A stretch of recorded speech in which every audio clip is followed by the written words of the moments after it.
ও পৃথিবীর মানুষেরা, কি হয়েছে তোমাদের? দুনিয়ার জীবন কিন্তু ধোঁকা। দুনিয়ার জীবন কি? কথা বুঝতেছে? আল্লাহ বলেন সন্তান আদি তোর জন্য ধোঁকা, তোর মা বাবাও ধোঁকা, তোর স্ত্রীও ধোঁকা। এই ধোঁকার পেছনে থেকে বিশাল আখেরাতটা নষ্ট করে ফেলিস না। ধোঁকার আমি একটা উদাহরণ দিচ্ছি, একটু মিলান, ভালো করে শুনবেন। এই ছেলে, আবার ওঠো কি করতে? একটু কাটসাট করে একটু বান্দাল দেয় আর বেদের মেয়ে এসে ভেঙে দেয়। এবারে ওঠেন, আপনি দেখেন এক থাপ্পড় দেবেন।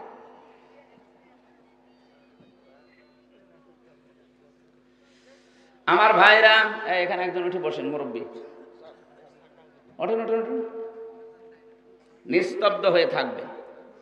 সাহাবা একরাম যেভাবে কোরআন শুনতেন, মনে হচ্ছে যে পাখি এসে গাছ মনে করে বসে পড়ত। এরকম করে থাকবেন যেন মনে হয় যে হ্যাঁ, এখানে আর কেউ নেই, কবরস্থান হয়ে গেছে। ধোঁকাটা এমন, আমার আল্লাহ কোরআনে কারিমে গরুর শব্দটা বারবার দিয়েছেন। পৃথিবীর বান্দা বান্দিরা, তোমার মা বাবাও ধোঁকা, তোমার সন্তান আদি ধোঁকা, স্ত্রী পুত্র ধোঁকা, যাদের কারণে আজ বৈধ অবৈধ দেখা দেখি করো না। বাবা শাহজালাল, মদের কাছে কুত্তা বিড়াল সব হালাল। এই থিওরি তো অনেকে চলছে না। হালাল হারাম দেখা দেখি নেই, সুদের টাকা জানে যে হারাম, এরপরও নীতি আছে। অনেকেই দেখি টাকা ছেড়ে রাখে, টাকা আসে 1000 টাকা দিলে 1000 টাকা 100 টাকা করে বেশি পায়। আমার মনে হয় নওগাঁ জেলা এখনো আরম্ভ হয়নি। সত্যি কথা বলছে যে কোরআন শরীফ আমি কিন্তু জানতাম না, এটা কুষ্টিয়ায় আছে, এই জন্য বললাম। এখন যে এই জেলায়ও আরম্ভ হয়ে গেছে, এটা মায়ের সাথে জেনা করার গুনাহ হচ্ছে। আপনি কিন্তু জানেন যে গুনাহ হয়, জানেন না? সুদের এই টাকা নিলে যে মায়ের সাথে জেনা করার গুনাহ হয়, জানেন কিনা বলেন তো? এই যে জানা শোনার পর কেন এটা করছেন? হয়তো স্ত্রী, সন্তান, মা বাবা, ভাই বোন, এদেরকে আরেকটু শান্তিতে, আরেকটু আনন্দে, আরেকটু ভালো রাখার জন্যে। এরা ভালো থাকতে গিয়ে আপনি কি খাচ্ছেন? নিচে মায়ের সাথে জেনা করে আসলেন। সুদের টাকা খাওয়া মানে আল্লাহ এবং রসুলের সাথে ডাইরেক্ট যুদ্ধে লিপ্ত হওয়া। এত বড় কঠিন সিদ্ধান্ত নিয়ে তারপরও আপনি খেয়ে যাচ্ছেন। এই ধোঁকা ধোঁকা ধোঁকা কি হবে বোঝেন? যদি মারা যান 200 বছর পরে আপনি নওগাঁয় ফিরে আসবেন, মাত্র 200 বছর। 200 বছর পরে যে 2 তালা বানিয়েছিলেন আপনি দুনিয়ায়, এই বাড়িতে সামনে এসে বলবেন যে এই বাড়ি আমার, আমি বানিয়েছিলাম।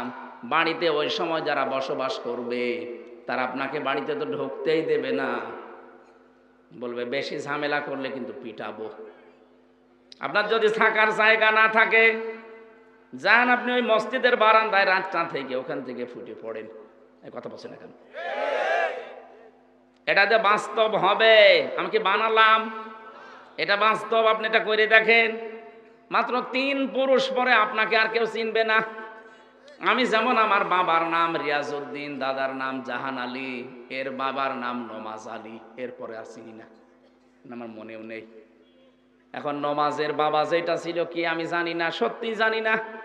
এই 3 পুরুষের পরে উনি যদি এখন এসে বলে কুষ্টিয়ায় এই 5 তালা বাড়ি আমার, দাঁত খুলে ফেলবো না? ভান্ডামি করার জায়গা পান না। যদি বলে না আমার ছেলের নাম নমাজ আলী, তার ছেলের নাম জাহান আলী, তার ছেলের নাম রিয়াজ আলী, তার ছেলের নাম হামজা, কিসের কি বলেন আপনি? থাকার জায়গা নেই, আপনার রেল স্টেশনে যান। এইটাই দুনিয়া। অথচ এই পাগলামিতে আমি সহ প্রত্যেকেই লেগে আছি। এই ঘর এখন কাটছে না, ঘর কাটবে একদিন, কিন্তু কাটার পরে তখন আর লাভ হবে না।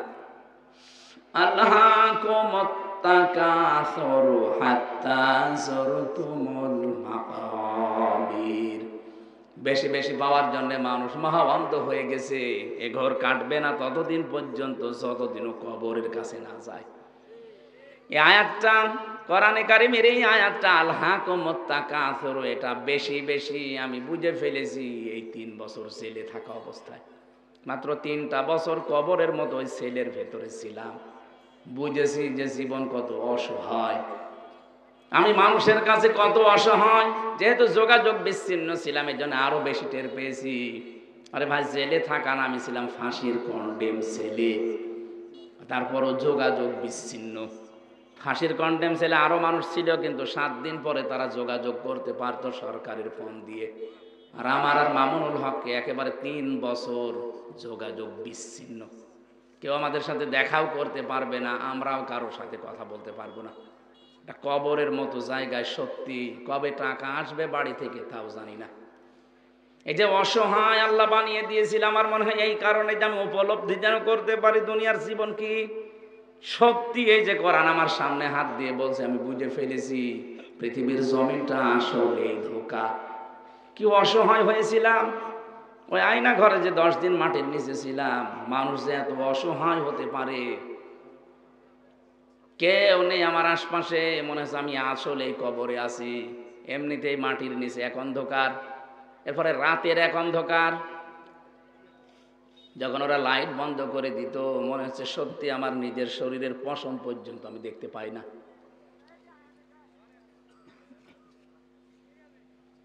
মাথায় দড়ি দিয়ে 11 ঘন্টা আমার টাঙিয়ে রেখেছিল।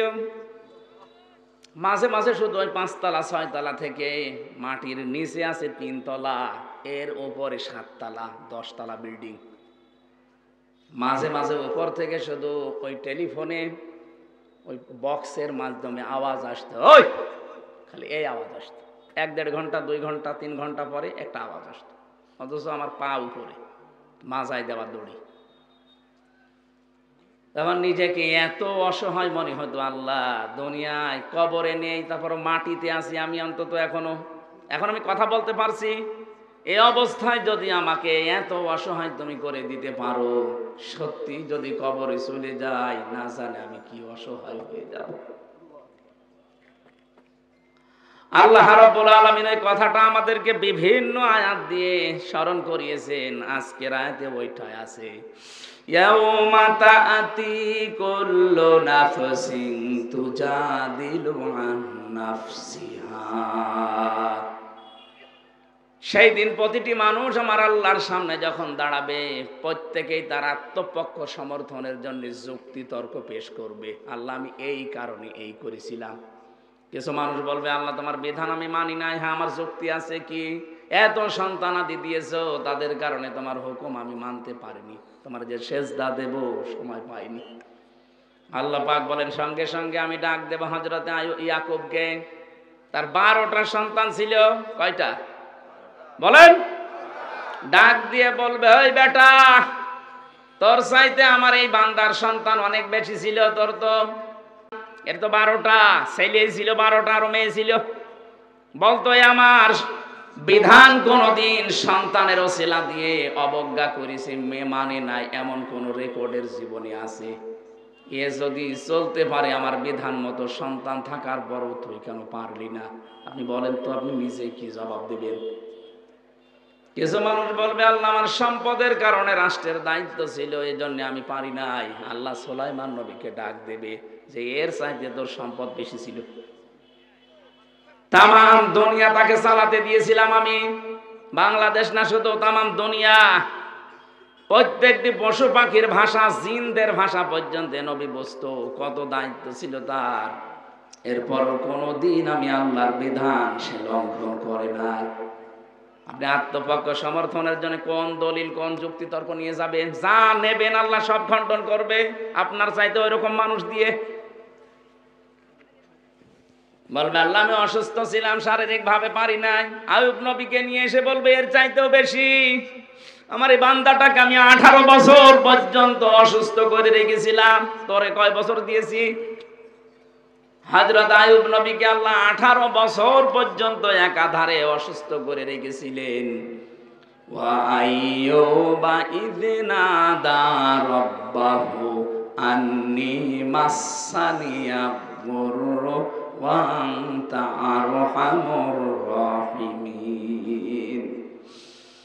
স্মরণ করো আইয়ুব আলাইহিস সালামের কথা। সে যখন তার রবকে ডেকে বলেছিল, মাবুদ আমি তো অসুস্থ, তুমি তো রহমানুর রহিম, 18টা বছর আজ আমাকে পোকা খাচ্ছে, আমার স্ত্রী যতগুলো ছিল শুধু একজন বাদ দিয়ে সব চলে গেছে, আমার সন্তানাদি আমাকে ঘৃণা করে সব আমার কাছ থেকে চলে গেছে, কেউ আমার কাছে নেই। আল্লাহ আমাকে এতদিন পোকা খেয়েছে, কোনোদিন কিছু বলি নাই, কিন্তু আজকে দেখতে পেলাম সকালে আমার জহব্বায়ও পোকা লাগা আরম্ভ হয়ে গেছে। আল্লাহ আমার এই জহব্বা যদি নষ্ট হয়ে যায়, পোকা খেয়ে ফেলে, তোমার মতো দয়ার নাম আমি কি দিয়ে ডাকবো? তুমি দয়া করে আমার পোকা জহব্বায় দিও না। আমাদের অনেক অভিযোগ আছে আল্লাহর প্রতি। এই সমস্ত মনীষীদের, এই সমস্ত নবীদের, রাসূলদের জীবনের দিকে তাকালে কিছুই না আমাদের। ওনাদের যা আল্লাহ পরীক্ষা দিয়েছিলেন 100 ভাগের 1 ভাগও আপনি পাননি। জেলখানার ভেতরে কাউকে আমি 22 বছর বিনা কারণে পড়ে থাকতে দেখেছি, তার তুলনায় তো আপনি কিছুই করেননি। বলতে পারেন না তার দোষ, আর কোনো দোষ নেই, খালি ইসলাম মানা এটাই দোষ। মাওলানা জুয়েল সাহেব পড়ে আছে, এনায়েতুল্লাহ জুয়েল, আজ 22-23 বছর চলছে, বিনা কারণে এই মুশরিকদের কথা মতো তাকে আটক করে রেখেছে। মাওলানা সাইদি সাহেব জীবনে 13টা বছর কাটিয়ে গেল এক ঘরের ভেতরে। তার যে স্যাক্রিফাইস, ওনার যে স্যাক্রিফাইস, মাওলানা জসিমউদ্দিন ভাই 12 বছর কাটিয়ে আসলো। ওনার যে অবস্থায় রেখেছিল আপনি কাঁদবেন। আমার রেখেছিল, কষ্ট দিয়েছে, কিন্তু আমার চাইতে 100 গুণ কষ্ট তার বেশি। একটা ব্লকে 5 বছর একাধারে কারো সাথে কথা বলতে দেয়নি। টের পাচ্ছেন কত কঠিন বাস্তবতা? চিন্তা করেন তো, 5 বছর এক ঘরের ভেতরে কেউ কারো সাথে কথাও বলবে না, ওর সাথে দেখাও করবে না, ওই দূর থেকে খাবার শুধু ঠেলে দিয়ে আসত। কিন্তু চোখে চোখে চোখ পড়লো না, কথা বলা যাবে না, সিসি ক্যামেরায় দেখছি। এই মানুষগুলোর তুলনায় আমার জীবনে আমি মাঝে মাঝে মনে করি কিছুই হয়নি। এরপরও আল্লাহ আমাকে আবার সব কিছু ফিরিয়ে দিচ্ছে। আমার মা বাবা এখনো ঠিক আছে, আমার স্ত্রী এখনো ঠিক আছে, সন্তান 2টা ছিল, বের হওয়ার পরে আর একটা সন্তান আল্লাহ দিয়েছে। জমি জায়গা বাবার যা ছিল হয়তো কিছু তছনছ হয়েছে, কিন্তু এখনো ঠিক আছে। এখনো মানুষের ভালোবাসা, মহাব্বত, অর্থ সম্পদ যা আল্লাহ দিচ্ছে, আমার ভয় হয় এখন, আল্লাহ দুনিয়ায় কি সব আমাকে দিয়ে দিচ্ছ, আখেরাতে আমারে আবার জাহান্নামের আসামি করে দিবা না তো। ইবাদত বন্দেগী হয়তো কম বেশি ওখানে আমি করেছিলাম যতটুকু, আটক জীবনে কি করব। তো বাইরে এসে এখন আর পারছি না, সারা দেশে দৌড়ানো লাগছে, ওই সময়টা আর বের করা যাচ্ছে না। নওগাঁবাসী, আমি আমার জীবন নিয়ে চিন্তায় আছি। প্রত্যেকেই যদি আমরা নিজে যুক্তিতর্ক পেশ করব, কিয়ামতে আল্লাহ সব খণ্ডন করে দেবেন। বলেন তো, এবার আমি অসহায় হয়ে দাঁড়িয়ে আছি আল্লাহর কাছে। পরের শব্দে আল্লাহ এমন শব্দ সেট করেছেন, অতওয়াফা কুল্লু নাফসিম মা আমিলাত, যে যা করেছে আমি আল্লাহ তাকে পরিপূর্ণ করে দিয়ে দেব তার আমলের কাজ। তার যে কাজ কারবার ছিল, ওর যে পরিণতি, ওর যে পুরস্কার আমি আল্লাহ পরিপূর্ণ করে দেব। আজ আমরা অনেকেই অধিকার সচেতন, কিন্তু নিজের যে হক, আমার প্রতি যে হকগুলো আছে, এই হকগুলোর প্রতি আমি সচেতন না। এক মা কাঁদছিল, কি কাঁদেন কেন জিজ্ঞাসা করছে মাওলানা, কাঁদেন কেন? বলছে আমার সন্তান আমাকে মেরেছে, এই জন্যে কাঁদছি। ছেলে আপনাকে মেরেছে এই জন্যে? বলে হ্যাঁ এই জন্যে, কিন্তু আমি আমার নিজে এই শরীরে আঘাত লেগেছে, এই কারণে কাঁদি না। আমি কাঁদি আমার ওই সন্তানটার কারণে। কারণ আমি হাদিস কোরআন পড়ে দেখেছি, মা বাবাকে কষ্ট দিলে নাকি আল্লাহর আরশ কেঁপে যায়। আমি যাই পেলাম কষ্ট, কিন্তু আমার সন্তানের কি হবে? ওর তো সব বরবাদ হয়ে গেল, নষ্ট হয়ে গেল। একটা মা হয়ে যদি এতটুকু চিন্তা করতে পারে আপনাকে নিয়ে, আপনার সন্তান হিসাবে মা বাবা নিয়ে কত টেনশনে থাকা দরকার। প্রত্যেকের কাজ কারবারের যে মূল্য আছে, পারিশ্রমিক আছে, প্রতিদান আছে, এনাম আছে। আল্লাহ যদি সত্যি ওই পরিমাণে আমাকে আপনাকে দেয়, কিয়ামতে একা একা যখন দাঁড়াবেন আল্লাহর সামনে, কেউ থাকবে না, কেউ থাকবে না। আজ মানুষকে অনেকে ধোঁকা দেয় যে তোর চিন্তা নেই, তোর বাবার কাছে মরিদ হবিও, বাবা কিয়ামতে তোরে দেখবে। এটা ডাহা মিথ্যা কথা। অকুল্লুহুম আতিহি ইয়াউমাল কিয়ামাতি ফারদা। আল্লাহ বলেন কিয়ামতে প্রতিটি মানুষকে আমার সামনে দাঁড় করাবো বিচারের জন্য, একজন করে। কয়জন করে?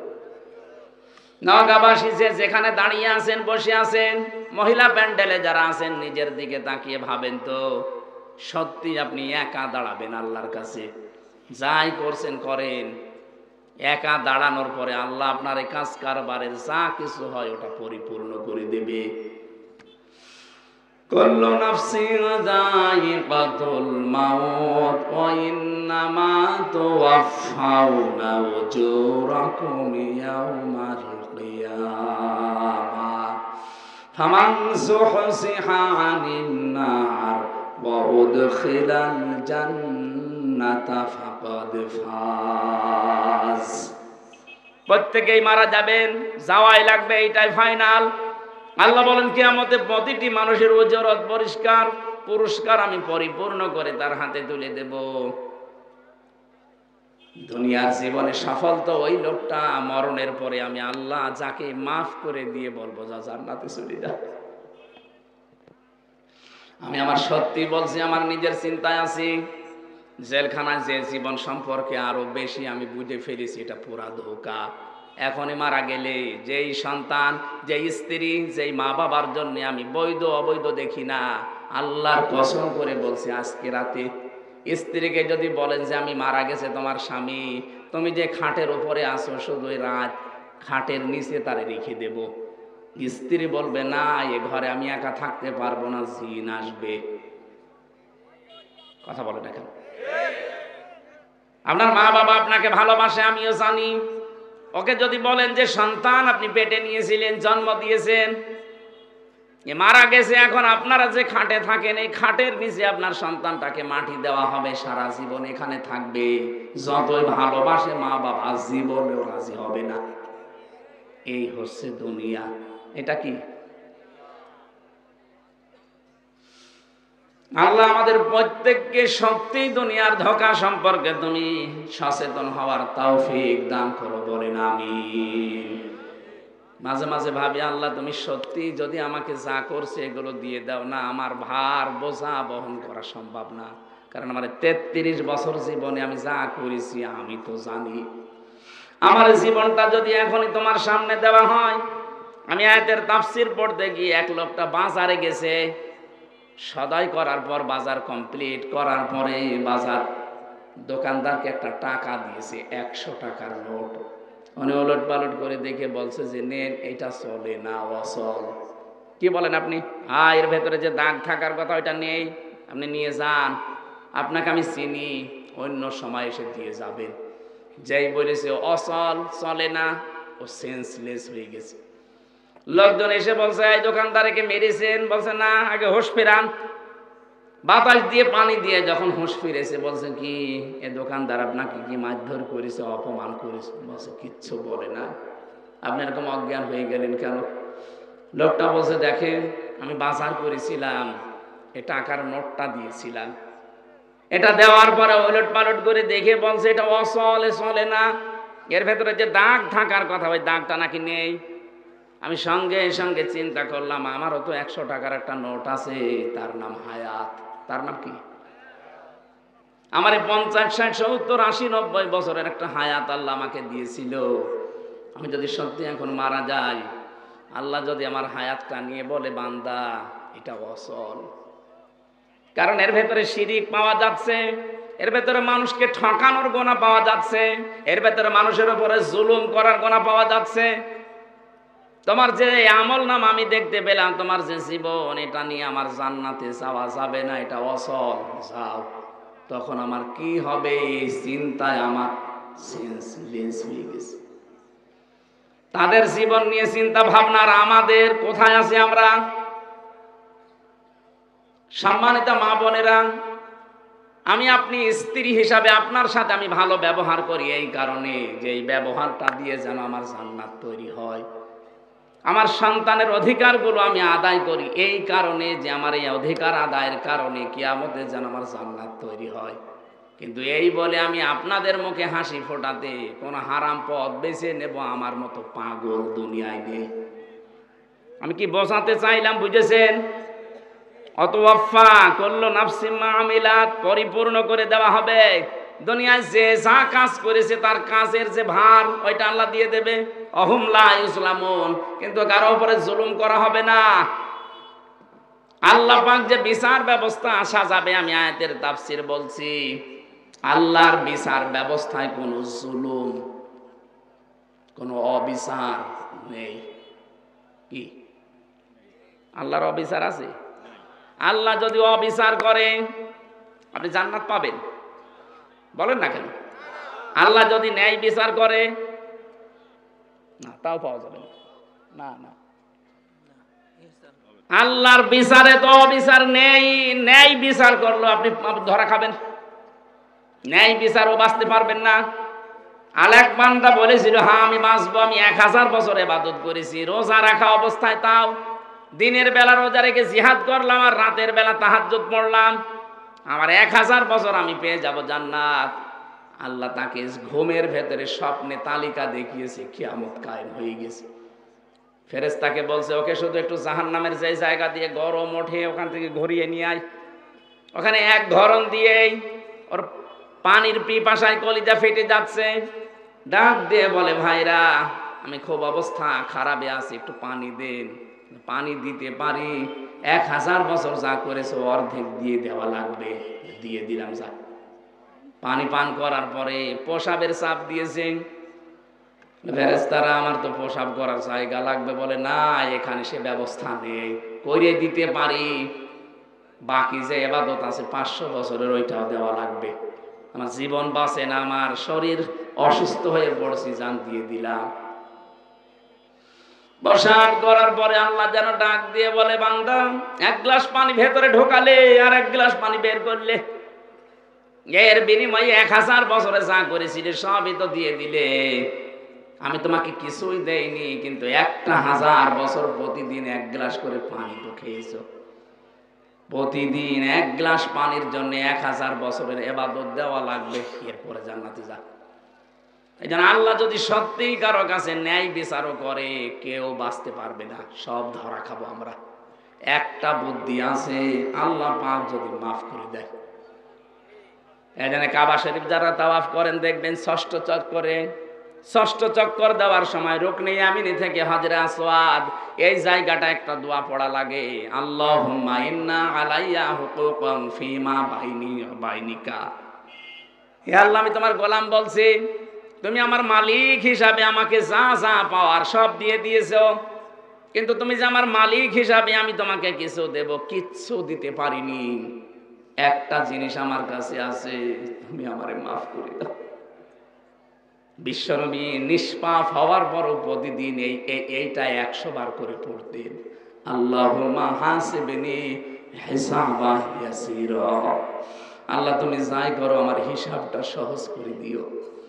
সাহাবী প্রশ্ন করলেন, হুজুর হিসাবা ইয়াসিরা কারে বলে? বিশ্বনবী বলেন, আল্লাহ যাকে মাফ করতে চাইবে ওই বান্দাটাকে আলাদা করে এক জায়গায় নিয়ে ঘিরে ফেলবে কুদরতের চাদর দিয়ে। লক্ষ কোটি কোটি মানুষের সামনে থেকে চোখের আড়াল করে ফেলবে তাকে ঘিরে ধরে আল্লাহ নিজের সামনে দাঁড়িয়ে ওকে বলবে, এটা করেছিলি, এটা করেছিলি, এটা করেছিলি। লোকটা তো সব কিছু সামনে দেখতে পাবে ভিডিও ক্লিপ আকারে। মাথা নিচু করে বলবে, মাবুদ আমার ভুল হয়ে গেছে। সত্যি যা তুমি দেখালে সব আমার জীবনে আমি করেছি, আমার ভুল হয়ে গেছে। নবীজি বলেন, সঙ্গে সঙ্গে আল্লাহর রহমতের জরিয়ার ভেতরে জোশ পয়দা হয়ে যাবে। আল্লাহ ডাক দিয়ে বলবে, বান্দা কাউকে কিছু বলবি না, স্যার তোরে গোপনে মাফ করে দিলাম। এইটাই আমরা চাচ্ছি। তাছাড়া ন্যায় বিচার আল্লাহ করলেও বাঁচতে পারবো না, অবিচার তো নেই। এই একটাই পথ শুধু খোলা আছে। ভয় হয় ওই লোকটার মতো, আল্লাহ যদি আমল নামাটা দেখে বলে, বান্দা এটা অসল, এর ভেতরে তোর বোনকে ফাঁকি দিয়েছিস সেইটা লেখা আছে। এরকম মানুষ নেই দেশে। এর ভেতরে সন্তানের হক আদায় করিস না, এটা লেখা আছে। এরকম অসল জিনিস নিয়ে তো আমার জান্নাতে যাওয়া যাবে না। এর ভেতরে এমন এমন জিনিস আমি তোর ভেতরে তুলে রেখেছি, দেখ তুই মহিলা, তুই নারী, তোর উপরে তোর স্বামীর যে হক ছিল তুই আদায় করিস নাই, তোর শ্বশুর শাশুড়ির হক ছিল আদায় করিস নাই। এরকম অসল আমল নামা নিয়ে তুই জান্নাতে যেতে পারবি না। সম্মানিত মা বোনেরা শুনতেছেন, আমি জানি, একটু একটু বিবেক দিয়ে চিন্তা করেন তো কি হবে তখন আমার আপনার। আমার যতটুকু মনে হয় আমাদের 100 জনের 98 জন আমরা ধরা খেয়ে যাব। আমি যেন ধরা না খাই। এটা বাকি জীবন যেহেতু ধোকার জীবন, আজ হলেও কাল হলেও আমাকে মরাই লাগবে। কার জন্য কি করছি এই চিন্তাটা যখন আপনার সামনে স্পষ্ট হয়ে যাবে যে আমি কার জন্য কি করছি, তখন অন্তত হারাম কাজ আপনি ছেড়ে দিতে পারবেন, হালালের দিকে আস্তে আস্তে এগিয়ে যাবেন। হারাম কাজগুলো ছেড়ে দিয়ে হালাল কাজের দিকে যখন মানুষ এগিয়ে যেতে চায়, আল্লাহ বলেন আল্লাযীনা জাহাদু ফিনা লানাহদিয়ান্নাহুম সুবুলানা ওয়া ইন্নাল্লাহা লামাআল মুহসিনিন। যারা আল্লাহকে পাওয়ার জন্য একটু চেষ্টা করে, আল্লাহ তাকে পথ দেখাতে হাজারো রাস্তা খুলে দেয়। আল্লাহ আমি সহ যারা এসেছি আমাদেরকে তুমি কিয়ামতে অপমান করো না, গোপনে এরকম ঘিরে একা একা আমাদের মনের অজান্তে মাফ করে দিও, বলেন আমিন। যে যা করছি সামনের জীবনে আমরা হিসাব নিকাশ করে করব। এমন কিছু করব না যেটা আমি নিজে দেখলে আনন্দ পাই, অন্য দেখলে লজ্জা পাই। মোবাইলে এমন দৃশ্য রাখা যাবে না যে দৃশ্য নিজে দেখলে ভালো লাগে, আনন্দ লাগে, অন্য কেউ দেখলে আমার লজ্জা লাগে, এরকম দৃশ্য নেই। এক কথা বলে না কেন? যাদের মোবাইলে এরকম সিনেমা থিয়েটার উলঙ্গ নাচ আছে এক্ষুনি ডিলিট করে দেবেন।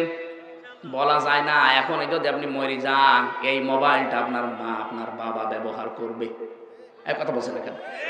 এই যে আমি এই মোবাইলটা এখন রেখে যদি মারা যাই, অবশ্যই এটা আমার ম্যাডামের কাছে আমার মায়ের কাছে পৌঁছিয়ে দেবে। তারা যদি দেখে যে এর ভেতরে উলঙ্গ নাচ আছে, কি মনে করবে আমার সম্পর্কে বলেন তো?